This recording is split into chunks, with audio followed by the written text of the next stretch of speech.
Bonjour, bienvenue sur Event News TV. Le Front populaire ivoirien tendance Sangaré Aboudraman semble résolument tourné vers la présidentielle 2020. Cela passe inexorablement par une réforme de la commission électorale indépendante. C'est l'essentiel du message lancé par le président de la jeunesse de la plateforme EDS, en l'occurrence Kwa Justin, ce samedi 28 juillet 2018 à Abidjan, Yopougon Place, CPN. Une véritable démonstration de force aux allures d'alliance confirmée avec le PDCI dont la jeunesse était à ce meeting. C'est-à-dire que les jours à venir seront décisifs relativement au congrès du Front populaire ivoirien le 4 août à Mossou et aux actions de masse que se prépare à lancer la jeunesse de DS. La jeunesse de Ensemble pour la démocratie et la souveraineté, EDS, a réussi le pari de la mobilisation samedi 28 juillet 2018 lors d'un giga-meeting tenu à Abidjan, Yopougon, place CP1. Si l'exigence de la réforme de la commission électorale indépendante, CEI, constitue l'objectif de ce meeting, de cette plateforme politique majoritairement constituée du Front populaire ivoirien, tendance Sangaré Aboudraman, l'on pourrait y voir une démonstration de force, une leçon de mobilisation donnée à l'autre tendance, présidée par Pascal Afin-Guesson, qui tenait son 4e congrès ordinaire ce même jour. Grande attraction de ce rassemblement, le député PDCI de Vavois, Gouali Dodo Basile, membre du bureau politique, qui a livré le message de son président, Henri Konan Bédié, non sans cracher ses vérités au régime d'Abidjan. La paix dans ce pays ne passe que par la libération de Laurent Gbagbo. Ne nous mentons pas, la Côte d'Ivoire va mal, les Ivoiriens ne sont pas contents, ne nous blaguons pas, tant que Gbagbo n'est pas en Côte d'Ivoire, il n'y aura pas de paix.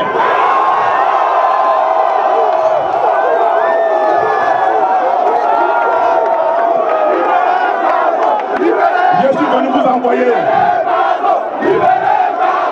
Libérez Gbagbo, libérez Gbagbo, libérez Gbagbo. 2000, quand il était candidat aux élections présidentielles, il a dit, le président Laurent Gbagbo a dit aux militants du PDCI RDA, votez pour moi, je vais faire revenir Henri Konan Bédié d'exil. Il a été élu et il a fait. Il a été élu, il a tenu parole. Aujourd'hui, le PDCI RDA a le devoir de se battre pour que Laurent Gbagbo vienne dans son pays.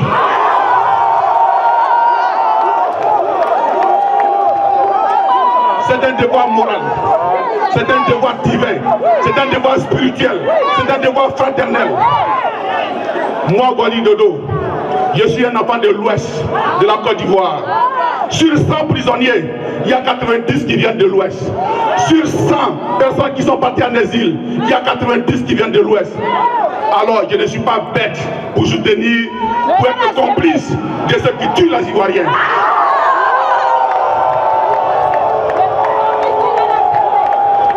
Je ne suis pas bête pour soutenir ceux qui tuent les Ivoiriens. Je suis avec mes frères, je suis avec vous. Et votre combat, c'est mon combat.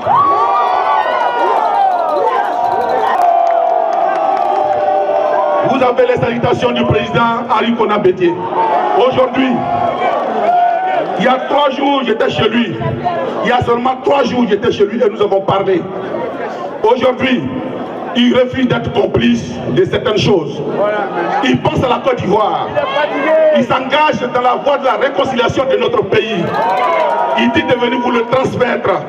Préparez-vous, parce que c'est déjà fait. C'est déjà fait.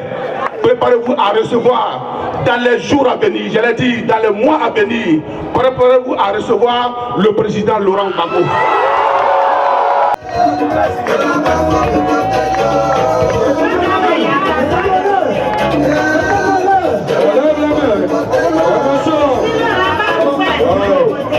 Il faut saluer la Côte d'Ivoire retrouvée. Ce meeting a servi de tribune au déguerpi de Cocody Danga et au syndicat national des pompes funèbres de Côte d'Ivoire, Sinapo Fusi, tous muselés pour dénoncer la rapacité du régime Ouattara et invoquer le soutien des Ivoiriens. Nos maisons aujourd'hui sont démolies et ils nous ont jetés à la rue.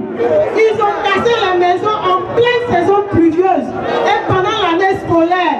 Ils n'ont même pas pensé que nos enfants avaient droit aussi à la scolarité. Ils ont jeté, ça fait de nous, on a eu 3 décès. Aujourd'hui où je vous parle, il y a encore des personnes qui dorment à la belle étoile. Oui. Quand ils sont venus, ils ont dit un Ivoirien, un toit. Mais c'est devenu un Ivoirien, une étoile. Ou bien un Ivoirien, un tombeau. Le président Laurent Gbagbo, il était là et il a vu les maisons. Il a vu l'arrêté du président Oufoué. Quand on partait le voir, il dit, mes enfants, les maisons là sont à vous. Restez tranquille, personne ne viendra vous embrouiller. Et c'est ce qui se faisait jusqu'à aujourd'hui. Quant à Kra Boniface, président du syndicat national des pompes funèbres de Côte d'Ivoire, il dénonce une menace de fermeture de leurs entreprises consécutive à leur refus catégorique de se soumettre aux désidérata de l'IVOCEP, principale société de pompes funèbres en Côte d'Ivoire depuis 1956, dont le patron n'est autre que Sidi Diallo, actuel président de la Fédération ivoirienne de football, proche du pouvoir Ouattara. En effet, depuis février 2017, IVOCEP oblige les proches des défunts à payer exclusivement ses cercueils et interdit l'accès à ces morgues du district d'Abidjan au corbillard des prestataires privés. Livrer les cercueils et qu'ils les revendent aux Ivoiriens, chose que nous avons refusée. Alors, il a demandé à nos entreprises de fermer avec la caution du pouvoir Ouattara. Enfin, Kouagestin, président de la jeunesse de EDS, exige du régime d'Abidjan la réforme de la CEI dans la perspective de la présidentielle 2020. Pour lui, ce meeting qui se veut une mise en jambe pourrait présager un appel au peuple si le pouvoir Ouattara continue de faire la sourde oreille. Nous allons obtenir le départ de Youssoupha Kayago et nous allons obtenir la réforme de la CEI. Maintenant, par la mobilisation des uns des autres, c'est pourquoi je salue votre mobilisation. Parce qu'avec vous, nous allons chasser Youssoupha Kayago. Avec vous, nous allons obtenir une nouvelle CEI. Avec vous. Nous sommes en route pour 2020. Et parce que nous sommes en route pour 2020, nous allons lever tout ce qui est obstacle sur notre chemin. Et si, d'ici un moment, nous n'obtiendrons pas le chemin de la CEI, nous serons obligés de faire appel au peuple de Côte d'Ivoire pour sauver la patrie en danger.